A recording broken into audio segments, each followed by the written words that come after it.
My name is Javanya McDowell, and I'm a gun violence survivor. About 3 years ago, my 14-year-old son was shot and killed by another child playing with an unsecured firearm. We learned how to set our dinner table differently. We went from a family of 4 to an instant family of 3. No time to prep or prepare. Senator Sanders, if elected President of the United States, how will you prioritize gun safety in your administration? Let me begin by thanking you, Giovanna. John, thank you for the work you're doing, and thank everybody for your efforts in taking on one of the most dangerous and powerful political organizations in this country, and that is the NRA. I have spent my political life taking on corporate entities who are more concerned about their own power and their own wealth and their own profits than they are about the needs of the American people. And that is certainly the case with regard to the NRA.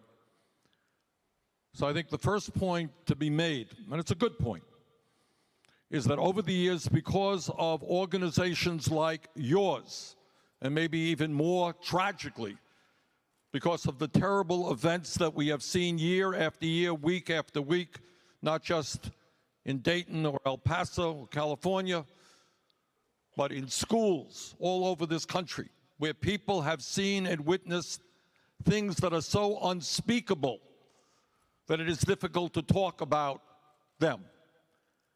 And when we talk about the epidemic of gun violence in this country, obviously our hearts go out to you and the thousands of other families that have been impacted. But I'll tell you something else that we don't talk enough about. I've got 7 grandchildren, and my grandchildren tell me that when they are in schools, they go into drills in order to protect themselves from some murderer who might come into that school and shoot it up. When I was a kid, and when many of you were kids, what schools were about are places to learn, places to socialize, places to have a good time, sometimes not to have a good time. But they were places that were safe. No mother in America ever had a doubt that when she sent her kid to school, that some terrible thing might happen. So the trauma, I will not forget this. A couple of months ago, I was here in Iowa, and we did a town meeting, and a guy stood up, must have been 6'2", maybe a football player, big guy. And he talks about the fear that exists in his own school about what might happen. So obviously, the first thing we have to do is do what the American people want us to do. And there's a lot that they want to do, and you all know what it is. It is expanding and making certain that we have universal background checks. People in America who should not own guns based on their history will not own guns under a Sanders administration. We end the gun show loophole. What's the sense of having a background check if you could avoid it? We end the straw man provision. What's the sense of being able to legally go into a gun shop, buy a gun, and then sell it to criminal elements? We're going to end that as well. What we are also going to do, and I have been on this issue, and I come from a very rural state, a state which literally had no gun control legislation until last year. But what I have believed for over 30 years is that assault weapons are military-style weapons designed for one purpose, and that is to kill as many human beings as you can in a shorter period of time. And we have seen over and over again in Las Vegas and elsewhere, in El Paso, Dayton, we have seen what these weapons can do. I have believed for 30 years and will implement as President of the United States the sale and distribution of assault weapons in this country. And on top of that, we need a lot of work to think this one through. But many of you know that prior to 1986, it was legal to own a machine gun in this country. Machine guns, which are the quickest way to kill people with a gun. But 1986, under Ronald Reagan, machine guns were licensed. and the sale of new machine guns was virtually prohibited, unless for very specialized entities. And I think we're going to have to take a good thought and think about the need to license the sale, distribution, or transfer of all assault weapons in this country, including those that are owned right now. Thank you very much, Senator Sanders. I think let's move to the audience and get some questions from them. I think our first question is going to come from Giselle, who's a gun violence survivor and a volunteer from my home state of Maryland. Good afternoon, Senator Sanders. I hope you're having a great day. Well, back in July 19th, 2017, my son, J.C. Webster, was murdered in a home invasion in Silver Spring, Maryland. And my son had two quotes. One was, "I may not change the world, but I want to inspire many." And another thing was, every morning my son would say, "Hey, beautiful, I love you, have a blessed day, and be safe."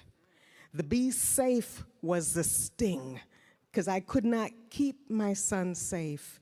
But I'm here standing because I'm making sure it doesn't happen to somebody else. Thank you. So, the Protection of Lawful Commerce and Arms Act gives the gun industry special protections from liability. Because of it, there's little incentive for gun manufacturers to make guns safer. You initially supported this law, but have since spoken strongly about the need to repeal it. Can you tell us why repealing this law is so important? Absolutely. It's not just the NRA. And look, the world has changed and responsibilities have changed. And if a gun manufacturer, among other things, understands, and by the way, the interesting analogy is with opioid manufacturers as well. But if I am a gun manufacturer and suddenly in a small town or in a gun shop where you would expect to sell a certain number of guns, you're selling 10 times more guns. You have and must have the legal responsibility of understanding something is going on. You're not selling a gun to a hunter, but maybe you're selling guns to criminal elements. And what we need to do right now is to hold those gun manufacturers responsible if they are selling guns far more into a community than they should. And by the way, exactly the same thing with opioid manufacturers who are selling zillions of pills to communities that cannot accommodate or should not have that many pills. All right. The other point is that gun manufacturers should be using every area of new technology to make certain that the guns that they are selling are as safe as they possibly can be. That is something that gun manufacturers should be doing. And I would hope, by the way, when we talk about assault weapons, that gun manufacturers might do what organizations like retailers, like Walmart's have done, Dick's Sporting Goods have done, and begin to understand that assault weapons are not weapons used by the overwhelming majority of hunters. These are weapons designed to kill human beings in a rapid way. And maybe, just maybe, I'm not guaranteeing this will happen, they might want to rethink their sale and manufacture of these assault weapons as well.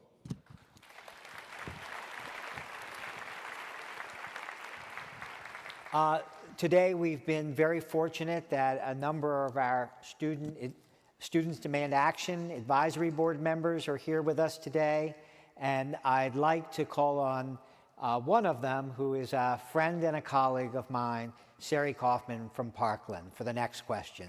Thank you, Mr. Feinblatt. Senator, I'm a senior at Marjorie Stoneman Douglas High School in Parkland, Florida. Schools are supposed to be a safe place for teachers and students, but I'm now part of a generation where the threat of school shootings is all too real. The NRA says the only way we can be safe is to put more guns in the classroom. They even passed a law in Florida to make it easier for teachers to have guns in schools. But research shows that the presence of more guns in school increases the risk to students, so it's just another reason for me and my friends to be anxious. We counted on legislators to keep us safe, and they failed. What will you do as president to combat the politics of fear and to help pass laws that will actually keep kids like me safe?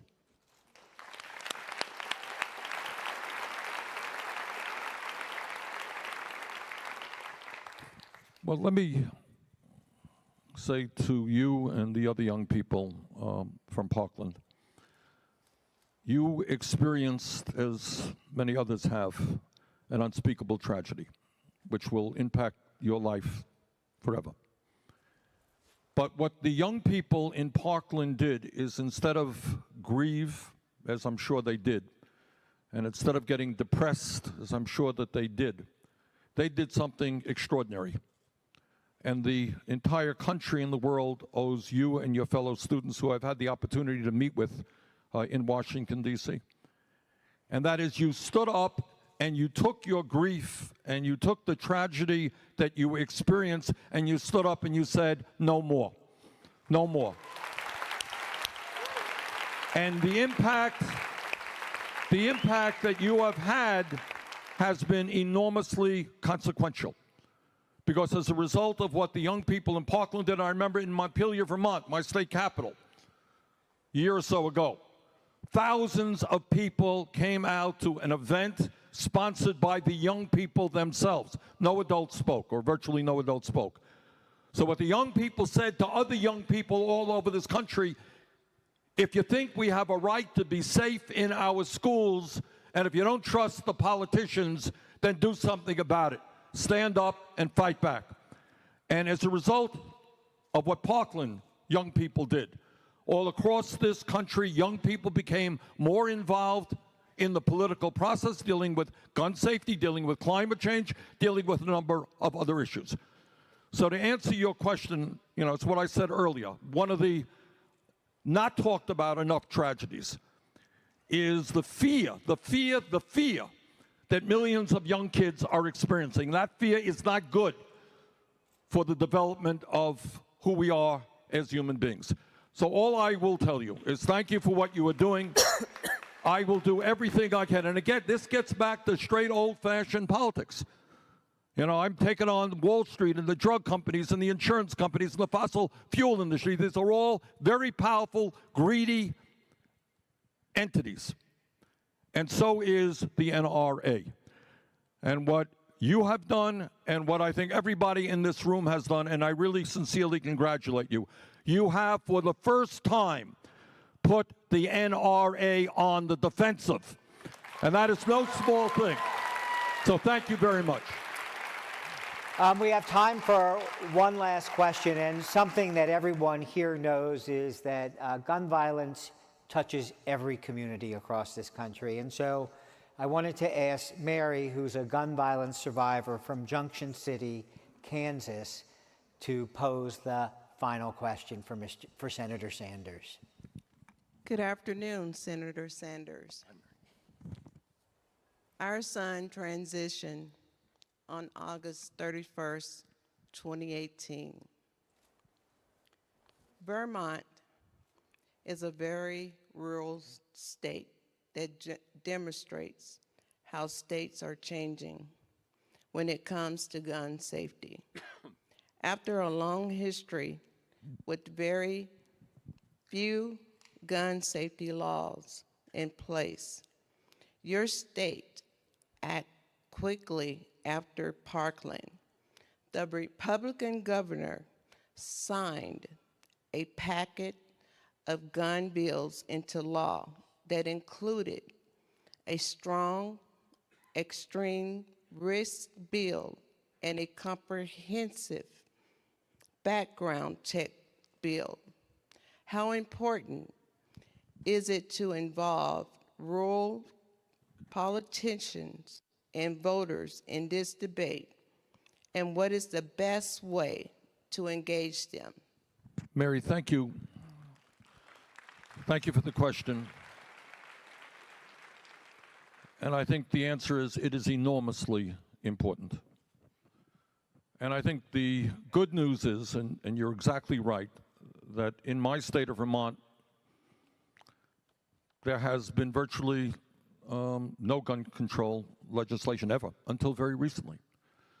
But what you saw in Vermont, and I think what you are seeing all over rural America, is that people who are gun owners, who enjoy hunting or target shooting or whatever it may be, like everybody else in this country, they are disgusted and horrified by what they are seeing, So this is not just an issue for urban America and for people who don't own guns. This is an issue for rural America and for gun owners as well. And at the end of the day, the only way, in my view, that we are going to win this fight is when all Americans, whether it's urban, rural, east, west, Midwest, or whatever it may be, stand together. And I can simply tell you, representing one state, one of the most rural states in America, a state where tens of thousands of people own guns, that they are sick and tired of what they are seeing, and they intend to work as hard as they can all over this country to make sure that the day finally comes when we don't turn on the television and see the horror that we see, or that we don't see what goes on in one household or another household where people are being murdered or where people are using guns to kill themselves. So, Mary, the answer is this has got to be a national effort, gun owners and non-gun gun owners standing together for common sense gun safety legislation. And let me again say that because of the incredibly good work all of you are doing, what we are seeing now is what we would not have seen or expected to see 10, 15 years ago. 10, 15 years ago, nobody touched the NRA. The NRA controlled gun politics in the United States. And I'm happy to tell you, as a United States Senator from Vermont, that is changing, and it's changing because of your efforts. Senator, I'm going to exercise my moderator's prerogative and ask one final question. Having brought up the Senate, in 30 days or so, the Senate will come back, and you've got in front of you the best organized grassroots membership that I have ever encountered. And what advice do you have to them to use the next 30 days to pressure Mitch McConnell to bring up background checks and red flag laws for a vote? You know, I think the reason that so many people in our country are disillusioned about politics is they understand that the American people want something, and yet the big money interests in Washington oppose them on issue after issue after issue, and certainly on this issue. The American people, there are nuances of differences, absolutely, in terms of gun safety legislation. But the overwhelming majority of the American people support virtually everything that I have said, and I suspect that other candidates have said before you. So if the American people want us to move aggressively in terms of gun safety legislation, why aren't we doing it? Why isn't Mitch McConnell doing what I and others have asked him? Not wait a month. Not wait a month. Do it now. Do it today. And let me repeat, let me repeat to what I asked of Senator McConnell after El Paso and after Dayton, and that is reconvene the United States Senate now, pass what the U.S. House did, and let us even go further. This is what the American people want. And what the American people, whether they're Republican, Democrat, progressive, conservative, independent, or whatever, they are sick and tired of a United States Senate that is more interested in listening to powerful special interests than the needs of the American people. So I urge all of you, you don't need my urging, you are doing it. Keep doing it. If McConnell wants to vote against gun safety legislation, let him vote against it. But reconvene the United States Senate. Let's have that discussion. Let's have that vote. Do what the American people want. Thank you. Thanks so much. Thank you so much for being with us today. We so appreciate it. Thank you.